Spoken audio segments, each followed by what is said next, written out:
Shalom and welcome to another in our series of podcasts from Temple Beth Am, a dynamic center for conservative Judaism in Los Angeles. This is a recording of Parenting Through the Parsha with Rabbi Matt Shapiro. There are a number of things that are challenging about having multiple kids. Juggling time, juggling energy, making all of our commitments. Internally, one of the toughest things is recognizing that there's a balance between acknowledging that each of our kids are different and showing up for them as they each need us to as people, and also maintaining some kind of equity or equality for how we parent each of our kids. If you're from a family where you grew up with siblings, or if you parent kids with more than one kid in the house, I'm sure you're used to the refrain of that's not fair, or how come she gets this and I don't, or how come he gets to do that and I want it, right? It's just a very common refrain that there's, I'd imagine, always going to be some element of in a house with multiple kids. And I think it's also okay to acknowledge that sometimes one kid is simpler or easier to parent than others. Every kid has their moments, every kid has their phases, and I think it's inevitable at a certain point as a parent to acknowledge, yeah, it's feeling a bit simpler, a bit easier to show up for this kid than others. I think that's just natural. I think that's always going to happen. And we still have to show up. I still have to show up meaningfully, substantively, with real presence and care and love for all of my kids, however easy or difficult or complicated or simple it's feeling to show up for that kid. That's also true. There are ways in which the Torah gives us lots of beautiful examples for the way in which we can and should be living our lives. And there are also ways in which sometimes the Torah gives us clear examples for what we should not do, both in terms of commandments, here's what you should do, here's what you shouldn't do, and also in the narratives. Here are positive ways of acting and showing up. Here are less optimal ways of showing up and acting in the world. And I think it's certainly fair to say throughout Breshit, throughout Genesis, there are questionable parenting moments sprinkled throughout, maybe even running throughout for optimal or less than optimal ways to parent. And certainly one of those primary patterns is the question of sibling rivalry and favoritism with parents. We saw it with Ishmael and Yitzchak. We saw it with Yaakov and Esav, and now in this Parsha in VaYeshev, we see it with Joseph and his brothers in spades.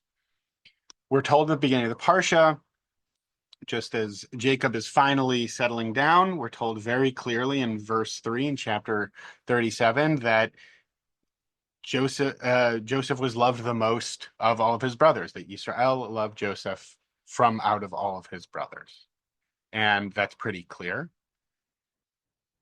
It also is interesting where that comment is situated, because it happens right on the heels of something that Joseph does in relation to his brothers, that Joseph comes and brings, the translation has it as bad reports of them to their father, dibatam ra'ah. He's saying not such nice things to his dad about his brothers. We don't know objectively what is or isn't happening, but we know what Joseph brings to Yaakov, to Israel, to their father. And then on top of that, then in that next verse, in verse 3, after we're told that Joseph is beloved the most, that Jacob in turn makes him this coat. If you're familiar with the musical, an amazing Technicolor Dreamcoat, or a striped coat, or an ornamented tunic, whatever the garment is, Joseph comes, says some not nice stuff about his brothers. We're told that that Jacob loves this brother the most, this son the most rather, and then he does something nice for him. So that pattern right there is very interesting. It's not necessarily, I would say, looking at these data points, necessarily a problem that in this moment or generally that Joseph is loved the most. It's not just what you're feeling, it's what you do about it. And it's not just what you're feeling, it's also the context in which that feeling is happening. It's one thing to say, you know what, right now I'm really feeling connected to this kid. But then to go out of your way to do something for that kid, to give that kid something, to make something for that kid because of that feeling, that seems a little more problematic. It's one thing to say, okay, this is how I feel about this kid right now. But right in the middle of that context where there's that ick unfolding with the brothers, that's maybe not so. It's not just about the feeling, it's also about the action. It's not just about the feeling, it's also about the context. And so it seems like Jacob's feelings here, his opinions, are getting in the way of how he otherwise might optimally be handling something. It's interesting as well that the whole name of the Parsha, the initial verb here is VaYeshev, that Jacob dwelled, Jacob sat, most literally. And in there is also a sense maybe of like resting on your laurels, right? One of our challenges also is to constantly be pushing ourselves to be the best version of ourselves instead of dwelling on the way things have always been, that we shouldn't settle too much, that we should work, we should aspire to be the best versions of who we can be, while also having compassion when we might not. There's a comment from Rabbi Haron ben Asher of Carlin on verse 2 when we're hearing about Yosef, when we're hearing about Joseph. We're told that Joseph was 17 years old. And also in that same verse, it's mentioned that he is a Na'ar, that he's a young man. So Reb Aaron ben Asher asks, well, why is it both? Why are we told both? And he frames it in this like positive direction. He says he's 17 and he's a Nahar. Why is it repeated? Because you could be 17 and you could be older, but he's a Nahar. He's youthful in his energy. He brings some renewed energy to each and every single day. And he holds that up as a comment, as a model for thinking about spiritual renewal, as a Hasidic rabbi often would, and sees that as a positive attribute. And there's truth to that.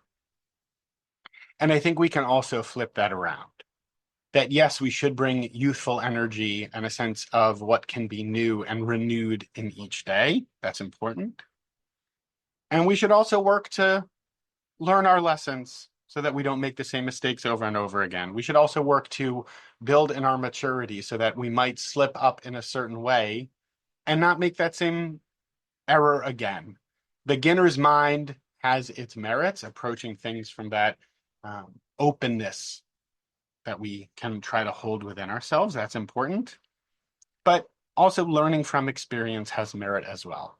It's important to make sure that we learn as we go and learn from the mistakes of the generation above us or 2 generations above us so that we can grow out of unhealthy patterns and into healthier patterns. And that's a challenge for all of us. We all grew up in certain families, in certain contexts. Inevitably true, somewhat tautological. And there's a question then for ourselves of what are the patterns that we're coming from? What are the patterns that we live in now? And how does or doesn't that align with the homes we want to be creating, with the relationships we want to be crafting, with the lives we want to be leading? And hopefully we're each lucky enough to have certain ways of being in the world that do feel healthy and do feel like bring us towards wholeness. And can we work to identify the ways in which there might not be the most healthy way of being in the world and to bring ourselves into a different way of showing up that's a little bit better than what has happened before, so that even when there's a certain feeling that we're having about one of our kids, about a certain dynamic in our home, whatever that feeling might be, it doesn't necessarily dictate the immediate action. It doesn't get in the way of responding to a situation the way we optimally would. We can recognize the feeling. We can recognize what's coming up for us in that moment in terms of how we're relating to the people in our household.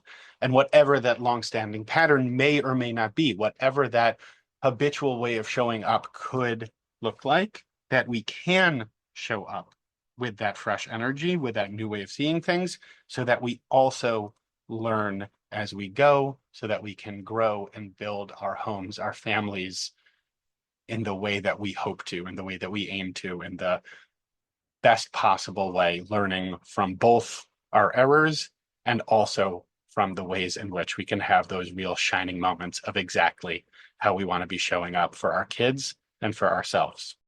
You've been listening to another in our series of podcasts from Temple Beth Am, a dynamic center for conservative Judaism in Los Angeles.